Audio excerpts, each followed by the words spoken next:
নমস্কার। আজকে মঙ্গল গ্রহের ট্রানজিট নিয়ে আলোচনা করব। মঙ্গল গ্রহ হচ্ছে ঊর্জার কারক গ্রহ। দীর্ঘ 18 মাস পর মঙ্গল গ্রহ তার উচ্চ রাশিতে পরিবর্তন হচ্ছে।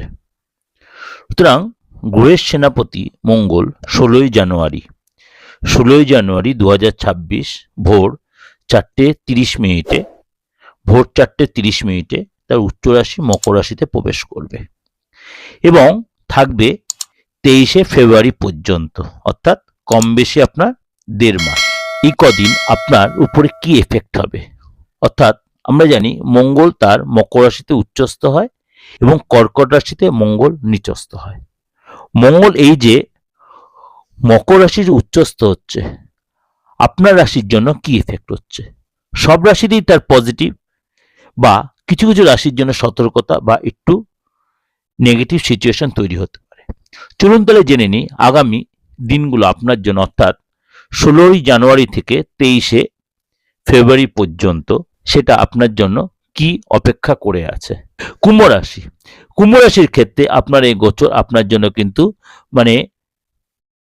আপনার 12th হাউসে হচ্ছে, আপনার দ্বাদশ হাউসে। সুতরাং আপনার কিন্তু বি কেয়ারফুল সব দিক দিয়ে, অর্থাৎ খরচের দিক দিয়ে এবং হেলথের দিক দিয়ে সম্পত্তিগত ব্যাপারে বলো আপনাকে অনেক বেশি সচেতন সতর্ক থাকতে হবে।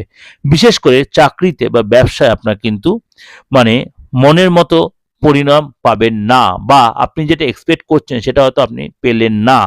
আপনি হয়তো এক্সপেক্ট করেছেন 10 টাকা, আপনি হয়তো সেটা বারে বারে নক করতে করতে আপনি হয়তো সেটা 5 টাকা পেলেন। আমি এটা সাপোজ আপনাদের একটা এক্সাম্পল দিলাম। সুতরাং আপনাকে কিন্তু লেগে থাকতে হবে কাজে, এবং আপনাকে আগামী দিনগুলো অর্থাৎ 23rd ফেব্রুয়ারি পর্যন্ত আপনাকে অনেক বেশি নিজেকে সতর্ক থাকতে হবে, কথাবার্তায় মার্জিত হতে হবে। আইনি ঝামেলা, পুলিশি ঝামেলায় জড়িয়ে পড়তে পারেন, কেউ আপনাকে বিনা কারণে পুলিশ ঝামেলায় জড়িয়ে দিতে পারবে। আপনি নিজেদের কোনো অশান্তিতে জড়িয়ে পড়লেন, কোনো ঝামেলা অশান্তি জড়িয়ে পড়লেন, রক্তপাত, অশান্তি, মাথা গরম, এগুলোকে অবশ্যই কন্ট্রোল রাখবেন। যত পারবেন মুখের ভাষা ঠিক রাখবেন, সংযত রাখবেন, কোনো স্ল্যাং ইউজ করবেন না। এবং এই সময় কিন্তু আপনার লস হতে পারে।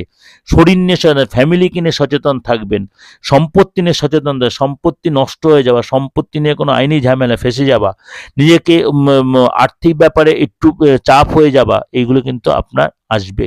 রিলেশনের জায়গায় ভুল বোঝাবুঝি, মিসআন্ডারস্ট্যান্ডিং, শরীর নিয়ে সতর্ক, বিশেষ করে পেটের প্রবলেম, মাথার যন্ত্রণা, ব্লাড রিলেটেড প্রবলেম, আপনাকে কিন্তু অনেক বেশি সাফার হতে হবে। এগুলো ভয় দেখাচ্ছি না, এগুলো সতর্ক করছি। রাস্তায় চলাফেরাতে, কথাবার্তা বলাতে বারবার বলছি, কোনো ঝামেলা অশান্তি, তর্ক বিবাদ এগুলোকে টোটালি অ্যাভয়েড করবেন। বিশেষ করে আর্থিক ব্যাপারে, সম্পত্তিগত ব্যাপারে, এবং প্রচুর শত্রু তৈরি হবে এই সময়। আপনার প্রচুর শত্রু তৈরি হবে এই সময়, সাবধান থাকবেন। এবং এই সময় কিন্তু শরীর নিয়ে প্রেশার, সুগার অবশ্যই কন্ট্রোল রাখবেন, এবং অবশ্যই এই সময় মেডিটেশন করবেন। এটা আপনাদের যে ওভারঅল একটা ডিসকাশন করলাম, অবশ্যই আপনাদের ভালো লাগবে এবং অবশ্যই মিলবে। 95 থেকে 97% মিলতে বাধ্য, কারণ এই যে ডিসকাশনটা করছি সমস্ত গোড়াশিল্প সিচুয়েশনে বেশ করেই। ভালো লাগলে অবশ্যই লাইক করবেন, শেয়ার করবেন, এবং চ্যানেলটাকে অবশ্যই সাবস্ক্রাইব করে নোটিফিকেশন বেলটা অন করে রাখবেন। যদি মনে হয় আমার সাথে যোগাযোগ করবেন, যদি আপনার ডেট অফ বার্থ থাকুক আর নাই থাকুক, আপনার বয়স, যে কোনো বয়সে, যে কোনো ধর্মে, যে কোনো জায়গায়, দেশে বিদেশে যে কোনো জায়গাতে আপনি যোগাযোগ করতে পারেন, অবশ্যই সেটা রেমুনারেশন বেসিস। ভালো থাকবেন, নমস্কার।